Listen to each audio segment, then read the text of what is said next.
This podcast may contain adult themes and triggering topics. Please be kind to yourself if you get triggered by what we discuss. Also, this isn't a substitute for therapy or counseling. Please listen to the appendix at the end for some of our recommendations for resources that will help you find a qualified mental health care provider. Now, we take you to a time in the near future where emotional abuse has been appropriately deemed a crime, and the survivors find a home to reclaim their lives and freedom. This is Haven, and these are the stories of the Reclaimers.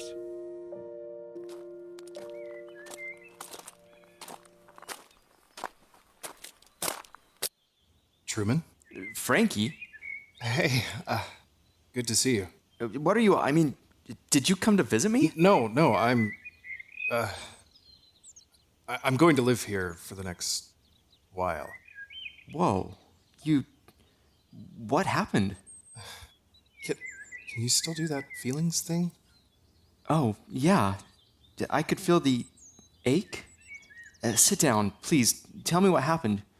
Is this about Mom? Nah, she hasn't contacted me since she assigned herself to rehab after the trial last year. Good. She's not supposed to do that right now. She's got another 5 years before she can reach out to any of the rest of you. Yeah. You're angry about that. I just wish you'd told me. That she was abusive? Okay, first of all, abusive is kind Frankie, of extreme. I'm not really in a place where I can debate that with you. She never treated you the way she treated me. Same old theatrics. What are you doing here? Because we can avoid each other in here just as well as we do out there. I'm sorry. I didn't mean to start that way. I'm angry about a lot of things, and I don't have all that touchy-feely, heightened stuff to help with it. What are you angry about? It's Beth. What happened? I reported her a few months ago. Indiana let the federal side handle it because of her service record. And they gave me a choice to come here or go to the one in St. Louis after the conviction. What about your kids? They're with Kennedy. Okay, that's something. She'll make sure they have what they need. How did the assigning go? Beth chose rehab, but chose Wyoming. Even better. Kennedy can't try to take them to see her. Kennedy's the one who talked me into reporting her. Whoa, really? Yeah. Listen, I know you and I have had our differences. But Kennedy made a written statement against Mom during the trial. You should know that. She did? I thought she was mad at me too. She was. Did she say what changed? She read the transcript your lawyer sent about the whole thing with your girlfriend, and she said it rang true. She said she believed me? Believed that Mom did that? She said Mom contacted her. She submitted a few VidCon recordings for Mom's rehab stuff. Wow. Yeah. Sorry, I'm so amazed by that. It's okay. Speechless has sort of been where my brain has stayed lately. I don't know what to say a lot of the time. Yeah.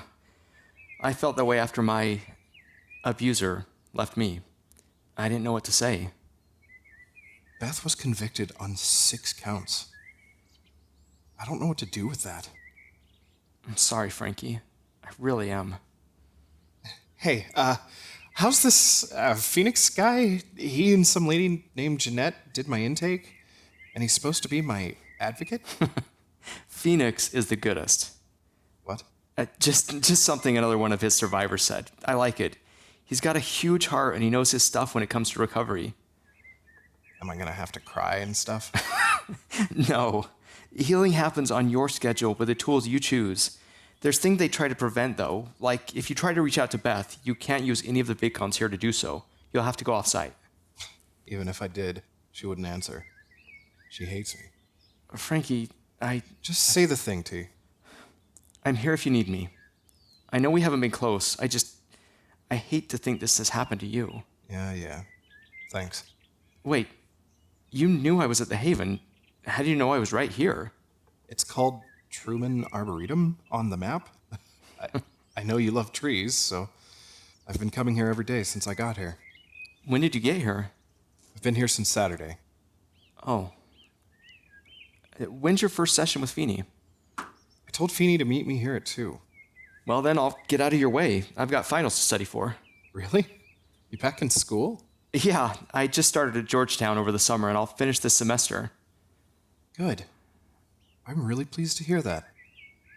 I was never right with you quitting school. Kennedy needed me, and no way they were going to let you and Beth come back from Russia. I was glad you helped her. That was an awful divorce. I like her new husband so much better. Me too.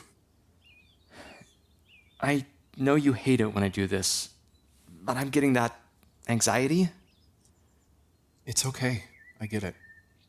I had to learn all about heightened empathy receptors to agree to having the empathic counsel at the trial. Ah, I know you can't help it. oh. And sorry I teased you about it when we were growing up. I didn't know. It means a lot. Thanks, Frankie. Frankie and T, together again. Sons of Cass. Hey, I gotta ask you one other thing. Yeah? That oak tree right there? You fix that one up? Yeah, how'd you know? You're the only person I know who doesn't have to cut off any of the branches to get an oak to thrive. This one looks as big as the one you fixed up at Kennedy's. Someday when you're out of here, I'll put one in your own house, okay? Franklin, good to see you. Oh, Truman, hey.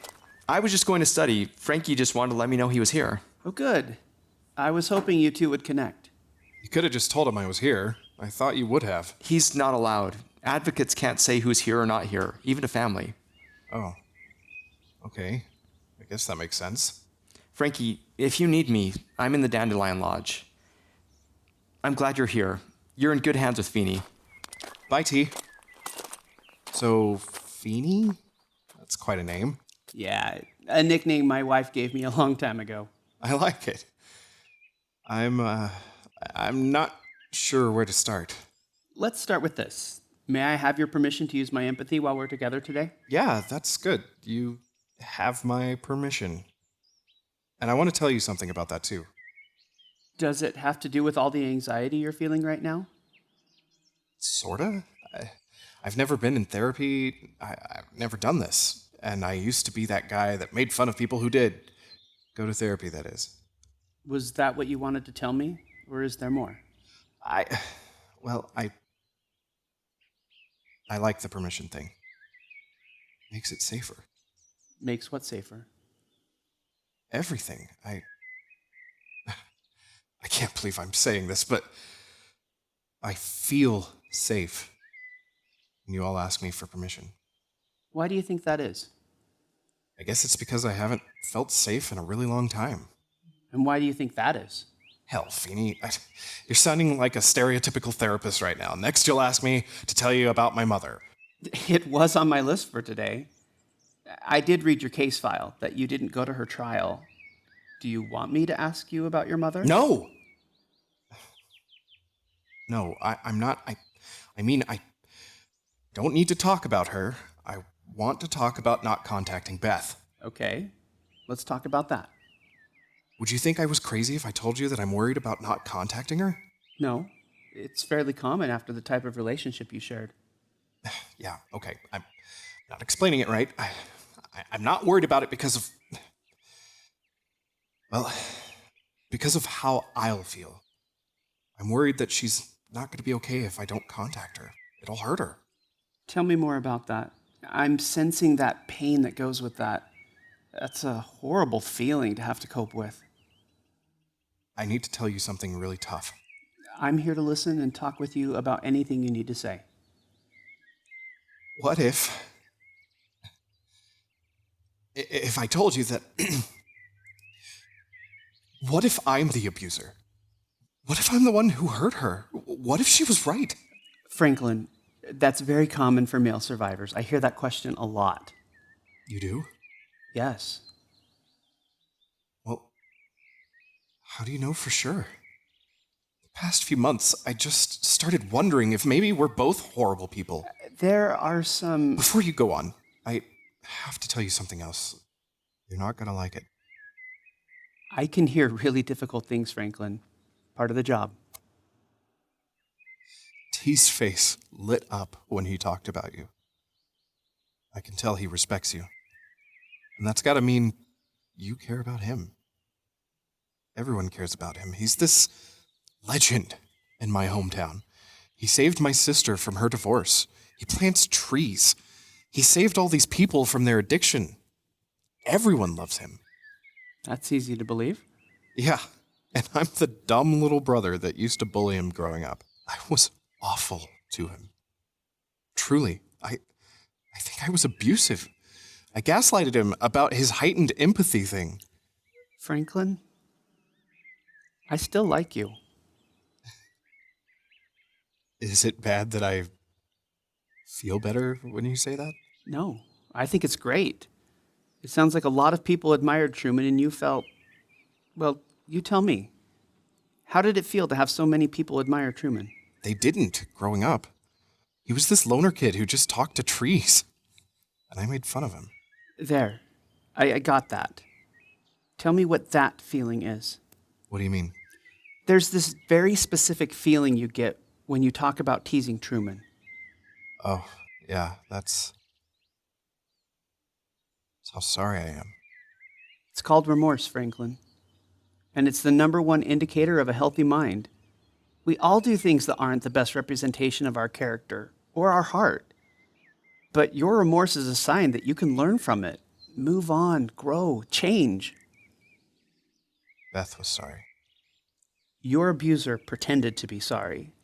The empathic counsel put it in the report several times, and during her testimony, I sensed it myself. You were there? I don't remember. The trial team asked me to come in when they think it'll benefit a survivor to have their advocate present. Based on your specific case, they asked me to spend some time there during her time on the stand. Does that mean you think I'm some sort of attachment case or something? Attachment, huh?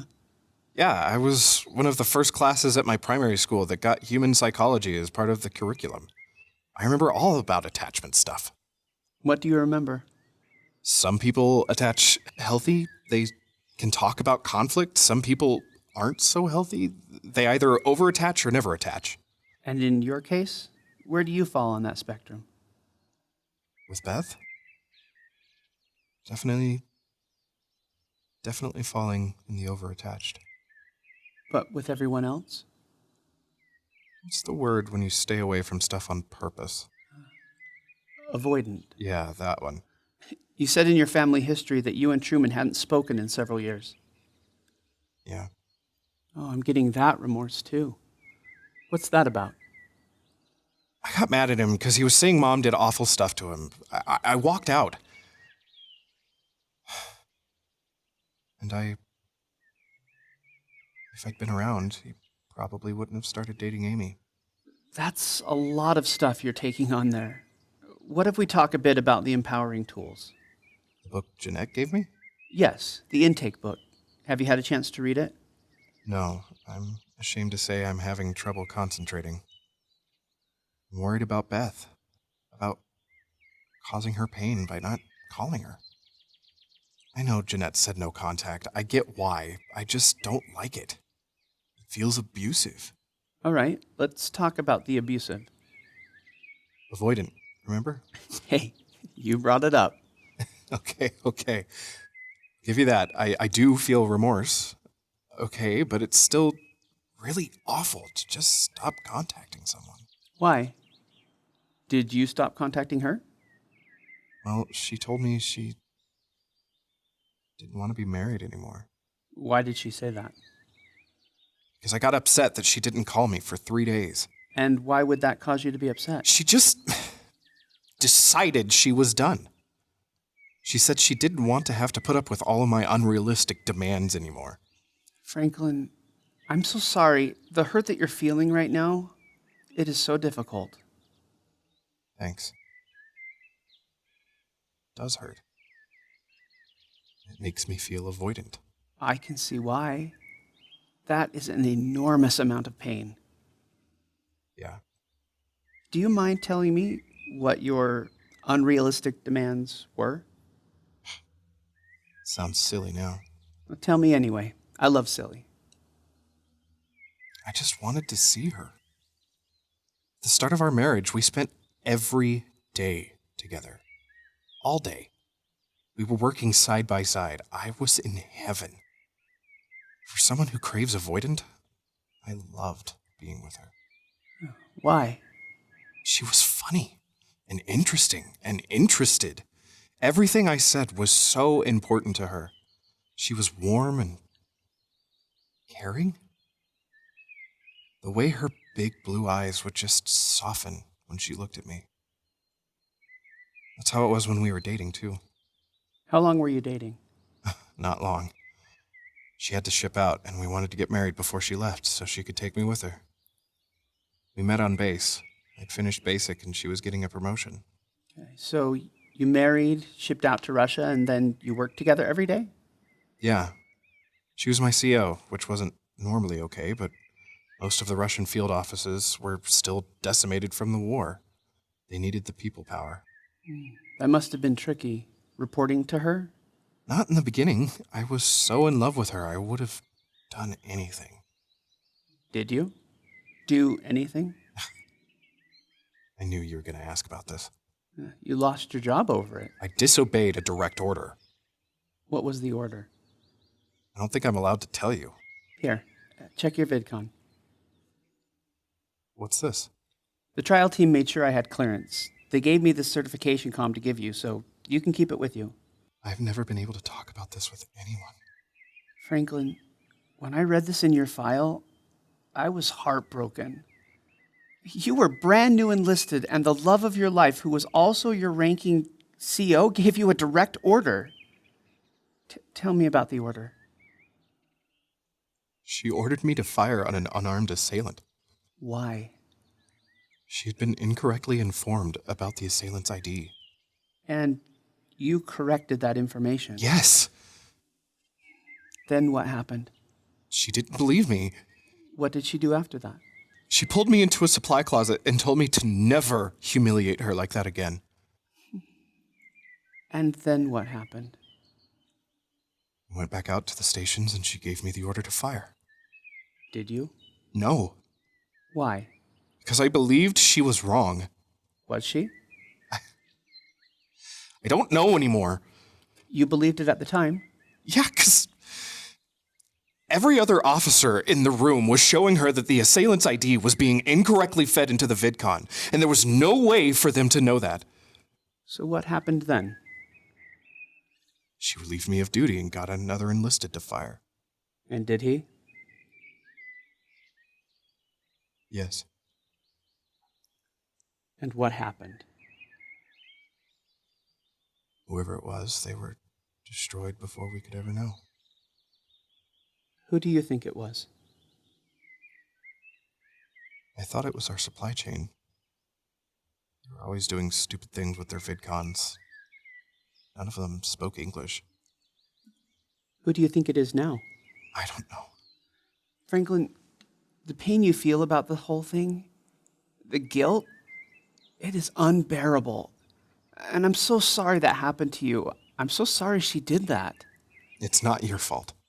Yes, and you hearing those words, even if it's not from her, you deserve to hear them. And I'm happy to be the person that says them, happy to give you any relief I can. You've been so traumatized through so much. You deserve peace, Franklin. I don't know what to say. Thank you. There's something else, Franklin. Something I don't think you told the trial team, but I wanted to ask about it since it was in the file. What's that? The man who took your spot and followed the order, do you know him? Yeah, I know him. Who is he? Erickson. Adam Erickson. He served with you. Served her, you mean? It's okay to say it out loud. He was the first of her affairs. Was she with him during this time? Yes. How did you find out? After I was relieved of duty, I had to get a job off base. Not a lot of civilian offerings for an American soldier in that part of Russia. I found something with a landscaper, and We can take a break if you need to.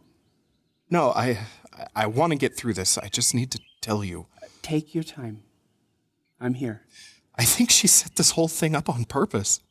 Me getting relieved of duty and all so she could have time with him. That's a high possibility. So you don't think I'm crazy for thinking that? Not at all. Disordered personalities, sociopaths, and narcissists are well versed in crafting double binds for people with a conscience. She did that a lot. Trapped me, somehow. Never saw it coming. That's a pretty big bundle of emotions, Franklin. The pain and fear. What else? What else are you feeling? I can't say it. Okay, you don't have to. Just know that I'm here, and I support you. This is your time. That's avoidant. You're not. Healing takes time, a lot of stops and starts and turns. There's no linear checklist, no list of stages. You'll be here 1 minute feeling horrible, and the next you'll feel stable, calm, ready to deal with anything. And that's okay? More than okay, that's important. You're healing on your time. You've been through all sorts of terrible accusations and messages about yourself. If you take only one thing away from today's session, I hope it's that you hear someone in your life say that who you are is enough. You did the best you could while being tricked and manipulated. And you're still here caring about someone else's feelings, worrying about how you treated your brother. Franklin, I'm so impressed. Please, stop. I can't hear good stuff right now. Not when I feel like this. Please, just don't. Of course. I won't say anything else like that. You said you could feel a bundle of emotion? Can't you tell me what I'm feeling? I do that some of the time, but when it comes to this specific emotion, it would be wrong for me to label it for you. It's important for you to feel in control of your healing. Okay, that makes sense. What if I get brave and just say it? Franklin, don't know if you've noticed, but you've been brave this whole time. You've told me so much already that you didn't have to share. Brave doesn't cover the half of it. I guess you could say I feel humiliated. Because I never saw it coming. Ashamed that I let her keep doing it, even after I found her with Adam. What happened when you found her? I walked in on them. Found her in the bed on top of him. Ooh, there's a lot of pain with that. Is it about finding them? Yes. No, it's about... She told me she hated being on top. She couldn't. And then suddenly she could with someone else. Oh, Franklin. That wasn't the only time I found her with someone. How many times in total? 4? 4 different people, but 9 times? You see? Who does that to themselves? I found her multiple times with the same person, and I still went back. Let's look at the going back really quick, okay? She apologized. She did it really well. She'd take time off of work and come sit with me in the truck while I drove. So she was with you again. Yeah. And she'd really be trying. She'd make jokes and get me happy, and then she'd touch me a lot and kiss me and tell me how very sorry she was, and the caring. She'd make her eyes all soft again, and it was like it was in the beginning. That sounds so nice. It was.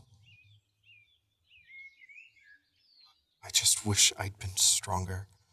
Told her to just... How many friends did you have in Russia? Friends? Yeah, who did you talk to besides her? After I was relieved of duty, I didn't really talk to anyone. None of the other guys on base wanted anything to do with me. No one at my job spoke English. Well, my boss did, but he wasn't really around. You know, isolation is a method of torture. I do know that. I did basic before the justice reform. We covered all the forms of enhanced interrogation. Isolation is also a tactic of coercive control. As I recall, your abuser was convicted of isolation with the intent to control. She was? So, during all these years you spent alone in Russia, isolated from anyone, is it any wonder you held on to your abuser when given any crumbs of kindness? I need you to get to the point. I got that trigger. All those feelings. What's it about? I feel like you need me to believe this. I don't need anything from you. And it's common for survivors to feel like a line of therapeutic questioning is meant to get you to admit something. I don't need you to feel or see anything. I'm just here to help you in whatever way you need. Still, I just feel like I can't breathe. Okay, take a deep breath. Inhale. Now, pretend you're holding a straw in your mouth while you exhale. Okay, now what? I'm putting a calm wave out here. If you want to mentally step into it, you can.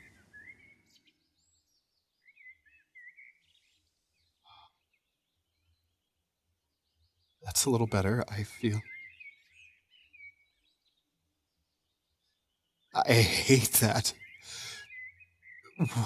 What did you call it? A trigger? I hate feeling that way. It comes up a lot. Yes, it's called a trigger, and it's about how the situation feels familiar to the trauma you've been through. Do you want to tell me what felt familiar? Yeah, I felt like I was... like this was all a test, and I'm getting it wrong. I'm not telling you the right things. Franklin, it's always okay to take a break and just pause. We can meet again tomorrow or even in a couple of days. This takes a lot of processing. It's okay to not have all the answers or see all the things. Sometimes you need a break. It's not... I mean... You don't think I'm a coward or something for needing to just not talk about it for a while? As a matter of fact, taking a break to process is one of the most wonderful acts of courage I've seen. I'm proud of you. Oh, There's another bundle. Tell me about that feeling. how much I want someone to tell me they're proud of me. How much I crave it. But how much I feel like I can't ask for it. Tell you that. What else? I'm ashamed of myself when you say it. See? Brave. You think that's brave? I think you are brave, Franklin. Never really admitted to myself how much I needed to hear that. There's one more thing I want to share before we stop. Is that all right? Yeah, I can do that. You didn't fire on an unarmed assailant. You stood up to an abusive CEO, losing your job and your dignity in the process. You coped with the torture of isolation and disloyalty after that happened. And once you were back stateside, you immediately went to help your sister deal with her son's funeral. Then you walked away from an abusive predator without any help from your parents. And you're still here, alive and trying to do right by your kids. If I told you that Truman had done those things, how would you feel about him? Amazed. Proud? I'd be hella proud of him. You remember that, okay? How you'd feel about someone else in that same situation? Hold on to that. Thanks. Do you remember how Jeanette taught you to broadcast during intake? Oh, yeah, right. I am a broadcast away if you need me. You can reach out anytime. And when you're ready to meet again, just put the appointment in on the Haven app, okay?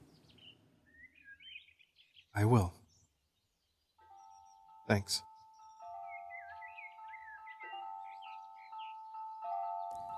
Hey, it's Percy and Pheeny here. What you've just heard is a work of fiction, but we know that many listeners are living in a world of pain that isn't fictional at all. At the end of every episode, we're going to include an appendix of sorts. Some things we hope will serve those who live with a reality of fear and pain every day. First, we want to let you know about our website, www.empowering.tools.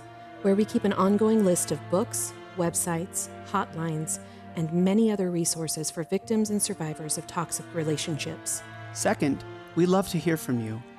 If you'd like to share your story with us or let us know how the episode impacted you, we'd love for you to reach out.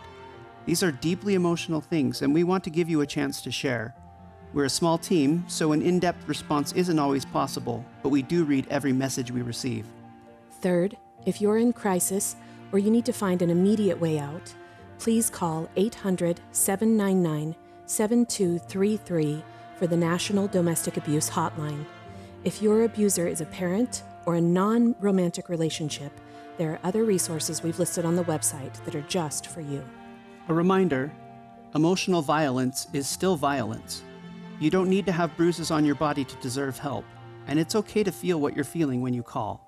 Fourth, be safe. For some, getting out will take planning and time. If you know you need help, do what you need in order to safely get away. Lastly, we know how difficult it can be to believe there's hope on the other side of a toxic relationship. Many on our team know the devastatingly difficult steps it takes to get away from an abusive predator. But there is hope. You don't have to do it alone. If you don't have supportive family or friends, you can still find support at the hotlines we mentioned earlier or at a local hospital or shelter. Thousands of survivors have made it out. Getting out and reclaiming your freedom can be your story. We believe in you. We believe in your future. And we believe in your right to that freedom.